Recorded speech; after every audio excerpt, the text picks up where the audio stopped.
Thanks for joining us today. Sheep without a shepherd. Our guest is Hugh Isaacs, and how to navigate a messy pastoral transition.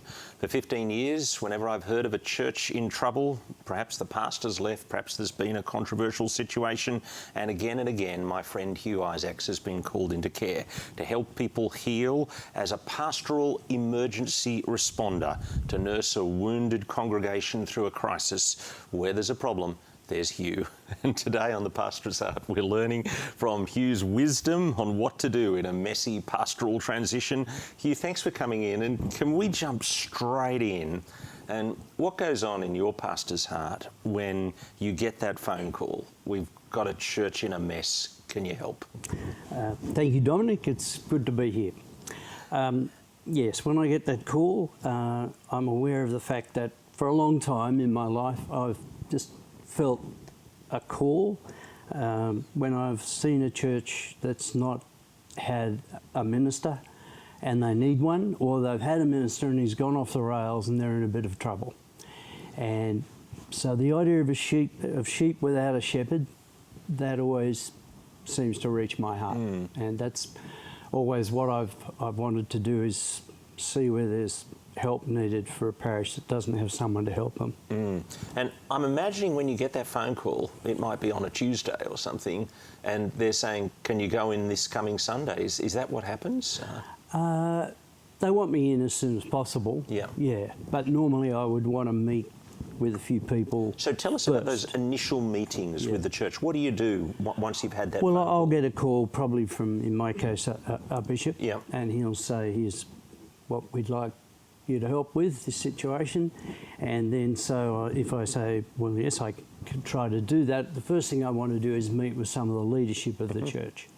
So they get to know me, they can ask questions, I can tell them what I might be able to do, because I don't want to go there if they don't want me. But I've got to say, usually overall, I'm welcome. They want some help.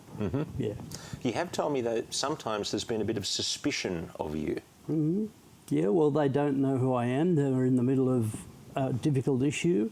What am I going to do? Am I going to come in and kick heads? All bulls, or guns blazing? So they need to get to know me first.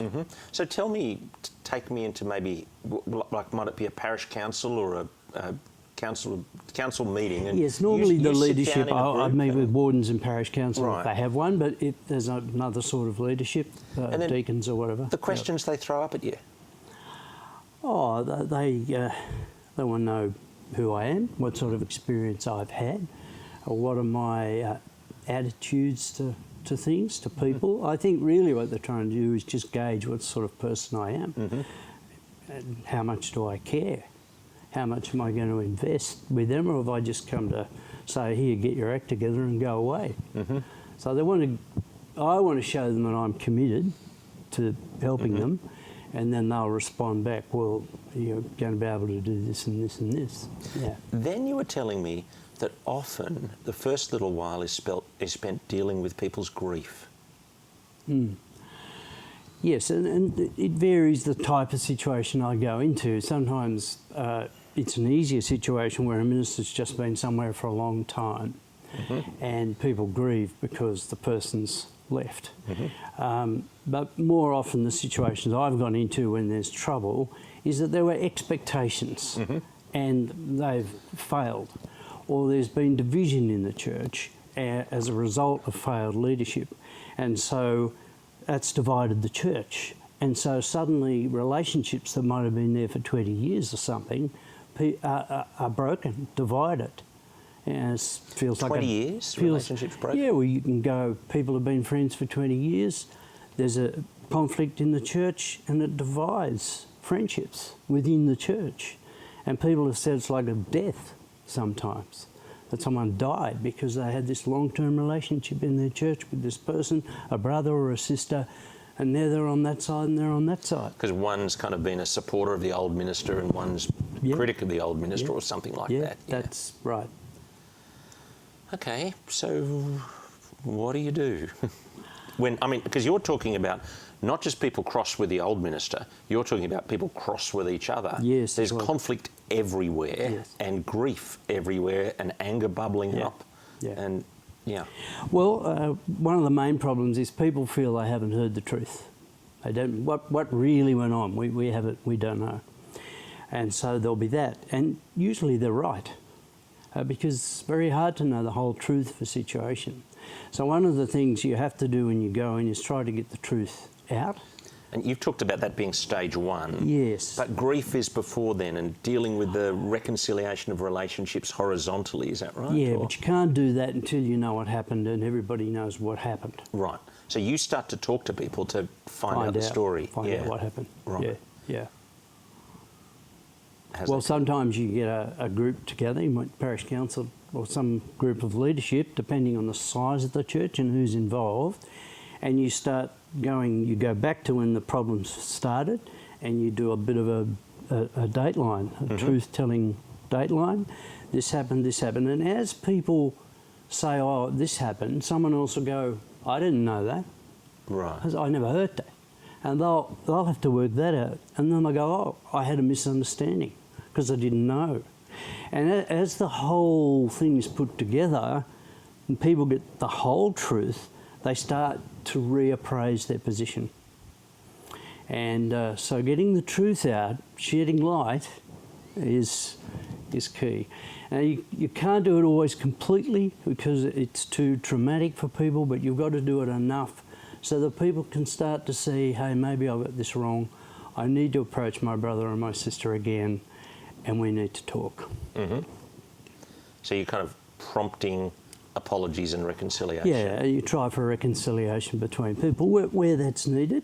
But oftentimes, if you get enough of the truth out there, and sometimes at a church then I have to read it out, I have to put a statement out there.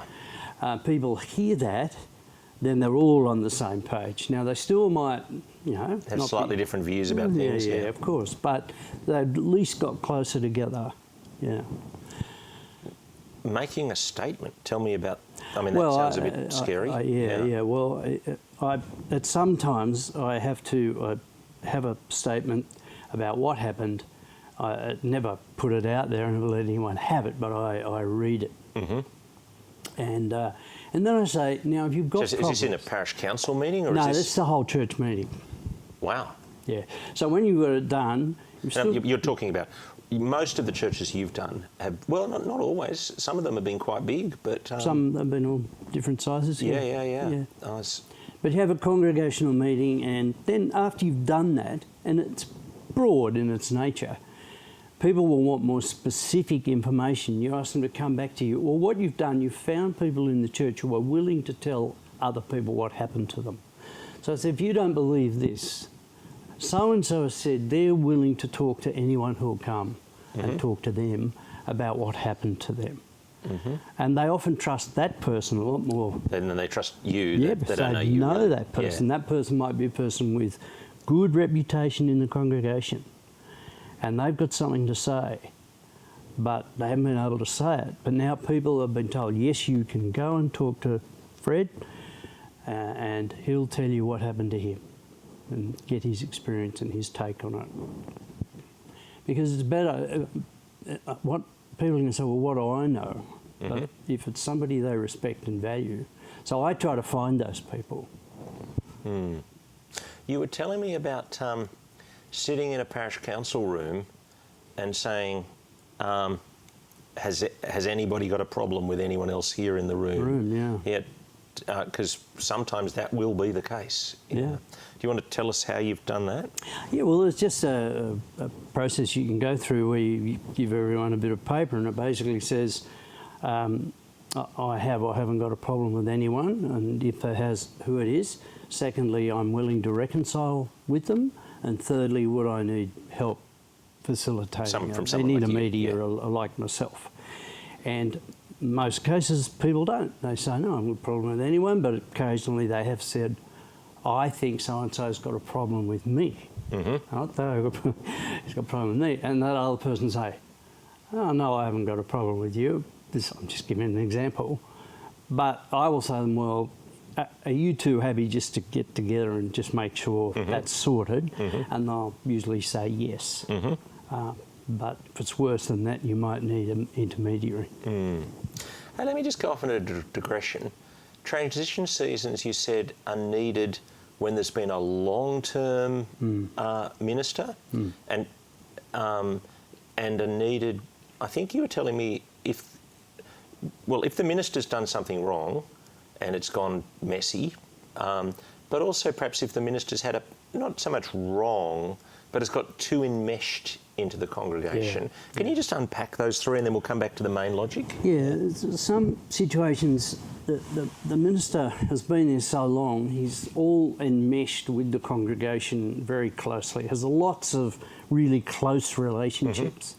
So if he's going to suddenly leave, that's going to be very difficult for people, and especially if they love that minister. There's going to be a lot of grief. So that's where you need a transition, to give people time to just realise that minister that I relied on, that I came to church every Sunday, and he's been there for my kids' baptism and weddings and this and that, suddenly gone. A new minister doesn't want to walk into that. You need just some space to help the congregation get through that and kind of then start to prepare for the new minister. And are they going to want a minister like the old one, or are they going to want a different one? And you need time for them to think, well, do we go out and get either a minister that's the opposite of the last one or the same as the last one? No, we need time to think, where's our church at now after 20 years or 30 years of this one minister? And they need to do a reset. And that's what transition's about. Right. Okay, so we've got truth-telling down, and you've had maybe a meeting where you've spelt it out with the key leaders in the church, or maybe the whole church. Yeah. Yep. Then what happens? Well, you've done your best then to get the church on to the one page. Now, you still, after that, some people may leave. In fact, they will have already left.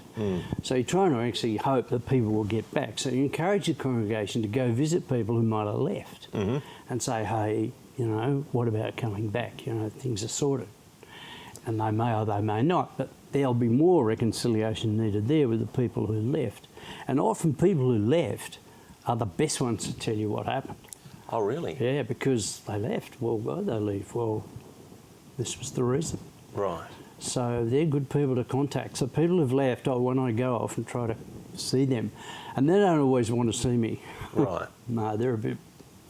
I'm just thinking about this whole truth-telling thing again. I mean, I know I said we're going to move on, but I'm just going back to it. I think as Christians we're not very good at this. We prefer to sweep things under the carpet, conflict, Well, we don't want to hurt one another. The sheep don't want to hurt one another.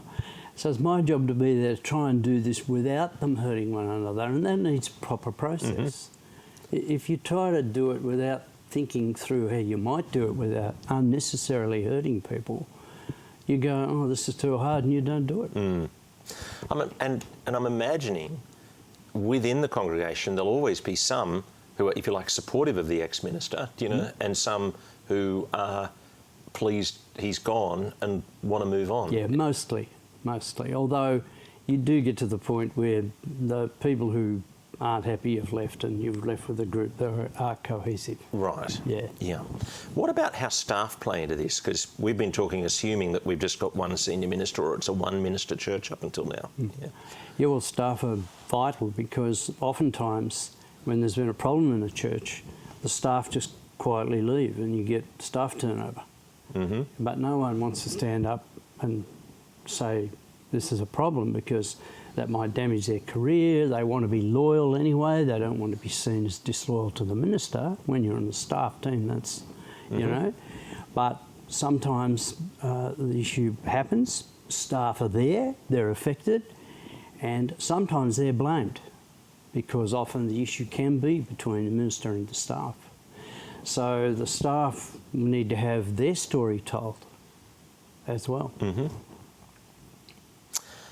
Okay. We've got through the truth-telling phase. How long does that take? It can take a long time, but I'd say you can get it done in a few months. Yeah. It depends on the size of the church again, the number of people who are affected. The more people there are, the more people you've got to talk to. You talked about phase 2 being examining the leadership, and you're talking about the lay elected leadership and how they and the staff work all together. the leadership, how they relate to how the elected lay leadership and the staff and the minister all make decisions. Right. How are they made? But often when the minister goes, there's kind of a vacuum there, and so the lay elected leadership take on significantly more responsibility. Yes, especially if there's no or not many staff. Right. If there's more staff, often a staff member steps up for that. So what's that phase look like? It's a matter of me getting to know the staff and hearing their stories and sorting that out. And you can have staff not getting on with other staff as well as a result of what's happened. So it's just more reconciliation work to do. Yeah. The staff want the congregation, though, to hear their side of it because they often feel blamed or, and they feel they shouldn't be. So... You've had that situation? I have, yeah. I found that harder because it looks like the ministers are all getting together. You know. So I've sort of got to stand on the side of the lay people, and yet the staff are just as important, and I want to help them too. But often there's a bit of a gap there. Yeah. Okay. You're then telling me the next phase has got to do with the denomination. What do you mean by that? Yeah, so some churches have often drifted away from their denominational supports. They do their own thing, which is fine. It might be going really well, you know. But when this happens, you need diocesan support. You need the bishop or whoever it is, the head of the denominations, to be in there to support what's going on. So I come from them. I come with the bishop's authority. And so the congregation, it's an opportunity for them to actually get to know their bishop and to find that there are processes that the church has that it's developed over many years that are actually quite good when things go wrong. We were talking about this yesterday, and I was describing it as, in the Anglican denomination here, it kind of feels sometimes like the rules of the denomination lie on the ground like loose fencing wire, and then suddenly when there's a crisis, that fencing wire is tightened up and the wires go taut, and you think, oh, actually, there are some clear rules here that have been thought out well, and they're actually quite good. Yeah, I thought there was a good illustration. Yeah.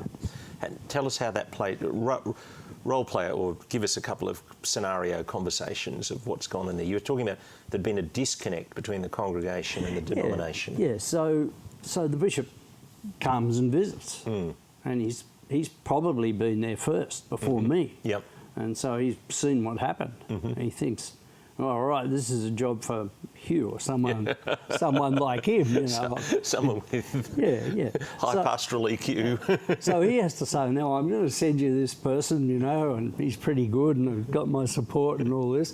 And so they're trusting the bishop now. Well, I haven't had to do that for a long time. Yep. As you know, we have various teams and groups in the diocese that go in when there are conflicts or whatever. They're available. Another reason to be linked back. We find that the diocese has got support available. Now, the next phase is clarifying identity and direction, the church's place in community, the church's mission. How do you kind of say, okay, we're through some of this, now we're ready for this? Do you spell out these five stages right at the very beginning? Yeah. And so everyone knows that's the plan. If you go online and you look up transitional ministry, right, you'll find 20 stages. Right, okay, yeah. There's all different things. This is Hugh's 5, yeah. This is the 5 that I go with because it's simple. Yep. Yeah. So, you know, we're looking at history and then we got the denomination and then we... Okay, so how do you lead through the process of defining identity and direction? Yeah, I have quite a few different exercises actually, you know, I give them out to people. We sit down and we start to answer the questions there and toss it around. So what you do is you form a group. So with a full-on transition, you elect a transition team right from the start. But in most cases I go to, it's a bit traumatic to be doing something like that because there's been conflict.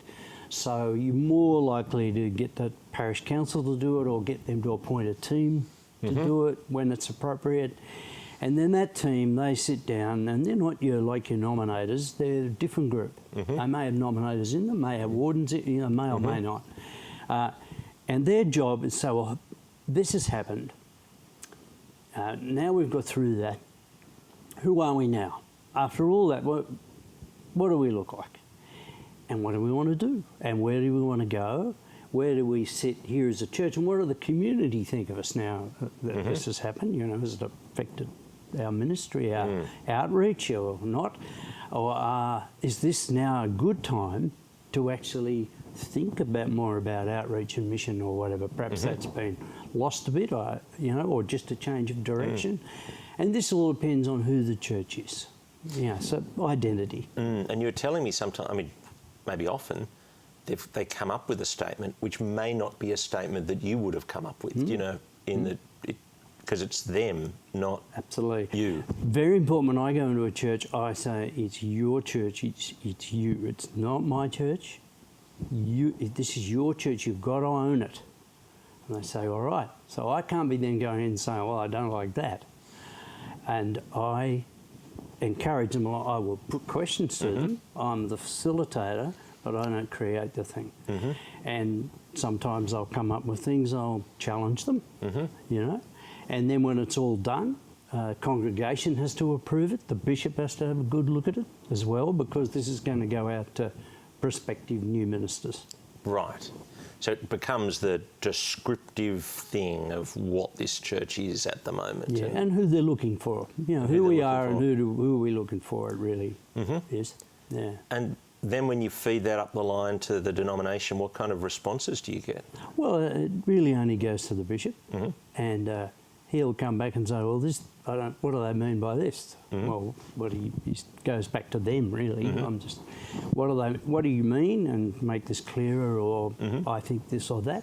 And they respond to that. But generally, I've found bishops understand that all their churches are a bit different, and they may not agree with all that what the church has put in its statement, but they've had their input. And after it's all worked out and everybody's got something that they think's right, one we did recently, the bishop just said, yeah, I think that really represents that church, not my region, not the diocese, that church. Yeah. And that's what you want. You can't have something that they aren't. Yeah. Because then the new minister is going in with his eyes open. Yeah, absolutely. Yeah, they've got a document that actually accurately describes the church he's taking on. And more than that too, it's almost like a new minister might read that and go, oh, gee, didn't know this church existed. It's just the one for me, Just don't know how it goes. Yeah. Then you've... the final stage really is recruiting and preparing for the next minister. Yeah. So when you've done that and you've got your statement in place, then you've got another group, might be nominators or whoever the system puts in place, and then they start advertising or doing all the interviews or whatever that they have to do, and usually a lot of things have to be tightened up that might have gone awry, as I say, with the leadership systems, decision making, finances, property, all that sort of stuff, so that when the new minister comes, it's as easy for him as possible. Yeah. Now, you've walked into quite a few fairly traumatic situations. Well, tell us, in general terms, I guess, what are some of the things that have kept you up at night, do you know? I worry about people who are struggling because they have a different view to what I have, and I'm questioning myself, and do I have the right view? I think it's very important for me to say to a congregation, look, I think this and this and this, but I could be wrong. So if you think I'm wrong, I really want to hear from you, because quite likely I am, and encourage feedback as humbly as you can. I preach the same way, like, this is what I think, I might be wrong. So you search the scriptures and, And so when things that are hard to resolve are where people just aren't happy. Despite my best efforts, they're not happy. And I think, is there something better I could do because they're suffering? But sometimes I can't. I just pray, and you need time. Where have you thought you've got it wrong?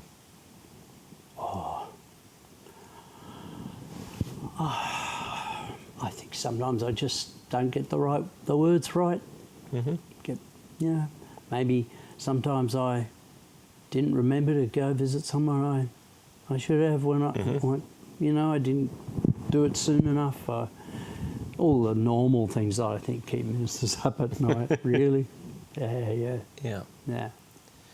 When isn't a transition season needed? I mean, because sometimes I look at churches and it just feels like they stall unnecessarily for a long period of time between ministers. Yeah. Yes. If a church has been going okay and the minister leaves, it may not need a transition. It just needs to maybe get down and think about a few things that can do that themselves without a transition minister coming in. Oftentimes, I mean, a lot of the things I do, I think a locum, who's experienced, could probably do a lot of. It's just I've more set myself to do this in particular. But locums do a lot of this, I think, more or less, depending on the locum and the church. But if a minister's gets, as I say, enmeshed in his congregation, it's much harder. If a minister has been able to be a great minister, but not get enmeshed, just start a bit independent, a bit loose, the shepherd, hasn't become one of the sheep as well, being the shepherd, it's much easier for a church to move on because that minister's been thinking, one day I'll not be here. And I think it's always good for a minister to think that. One day I won't be here. Well, where's this church at if I'm suddenly not? And as we know, ministers get sick, die, move on, whatever. It's not a bad thought to have, and it reminds you that your ministry is limited and accountable to God. What other words of wisdom have you got for those of us who hope that you'll never come to our church? Thanks a lot. Yeah, right. Okay. I mean that in the nicest way. Yeah, I think the things already said. A lot of people write about humility, but I think it's just crucial. And I heard that talk you had recently with Rowan Kemp and Simon, and they were talking about the things they look out for, and those things are important. About the red lights for people going into ministry. And character in a minister is so much more important than other things. I just think, look for a preacher, look for this, that, but character is the most important thing. And so when you're getting a new minister, you've got to check your references thoroughly, really thoroughly. Don't just tick the box, oh yeah, he's a good guy, oh good. You've got to dig deeper because people don't want to say anything bad about a person. So when you get references, they don't. You've got to dig harder. And it's what you want to know about is the person's character. The other things you can usually assess pretty well. Yeah, you were telling me a little frustration about nominators not going deep enough. Yeah, that's what worries me, that they don't. And I get it, like they've got jobs. Yeah. They're all busy. And they feel, I think too, the congregation is expecting them to get the job done. But it's worth taking time. It's worth being without a minister for a while, of course, to get it right, to find the right minister for you. See, some churches I've been to, I think the minister would have been fine somewhere else. He just didn't fit that one, so it wasn't a character thing so much there to start with. But then as pressure comes on a minister, his character comes under pressure, and the weaknesses in his character, which we've all got, they become exposed. It's when you come under pressure that people see who you really are. And I'm no different. Thanks so much for coming in. Hugh That's Isaacs. good. Thank you. Hugh Isaacs has been my guest. Hugh, for 15 or so years, has been working in transition ministry here in Sydney, and particularly, I said to Hugh just before we started, have you gone into a non-complex spot? And he said, not really. So we're so thankful for you to come in and share this wisdom with us, and we will look forward to your company next Tuesday afternoon on The Pastor's Heart.